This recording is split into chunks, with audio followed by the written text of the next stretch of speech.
مولاي صل وسلم دائما أبدا على حبيبك خير الخلق كلهم مولاي.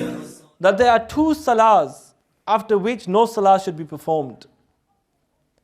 And again I'm mentioning this for a fiqhi perspective, for a discussion in relation to a religious ruling to be discussed. As-subh hatta tatlu' ash-shams. After Fajr, no salah is to be performed until the sun has fully risen. Wal-asr hatta taghrub ash-shams. And the asr until the sun sets. Once Fajr time has started, whether you perform Fajr or not, once Fajr time has started till sunrise, in that period of time, one is not allowed, is makruh for one to read Nafil. So at that time, even if you read Fajr or not, once Fajr has started, you're not to read any Nafil. The two sunnahs of Fajr are performed, and then the two fard of Salatul Fajr.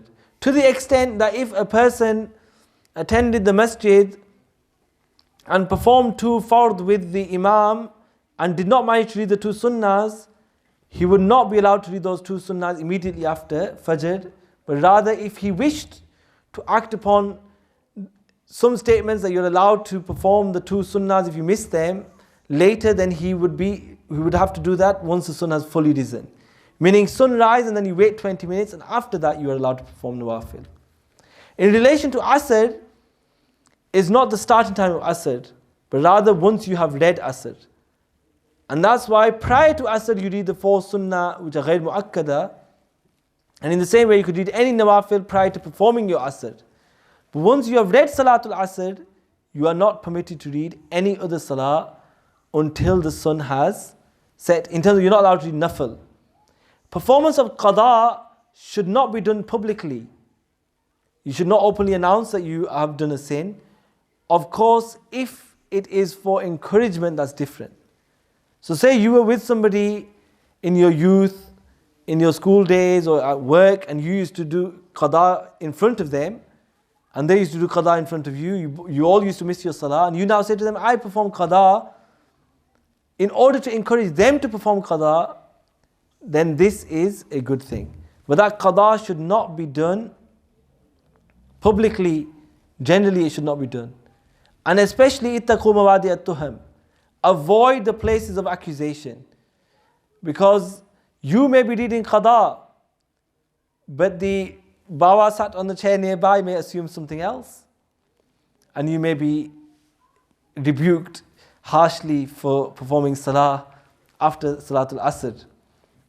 In the same way, although you're not to perform any Nafil after Salatul Asr, and then the three makruh times are known by our Muslims, right? The sunrise, midday, and sunset. And prior to sunset, as the sun's declining, you're not to perform any Salah at that time. But if you have not read the Asr of that day, now you have a choice between reading Salatul Asr at the makruh time. It's obvious you're sinful for delaying Salatul Asr till this time. But you have a choice between reading Asr now or making it Qada. Which one's worse? Making it Qada. So you have to perform it now. Some people are traveling. They stop by in the masajid to perform this Salah, and they end up in a debate or being told off by somebody for performing what is fard upon them. And this is very unfortunate. That instead of learning the rules of the deen, people automatically begin to condemn others.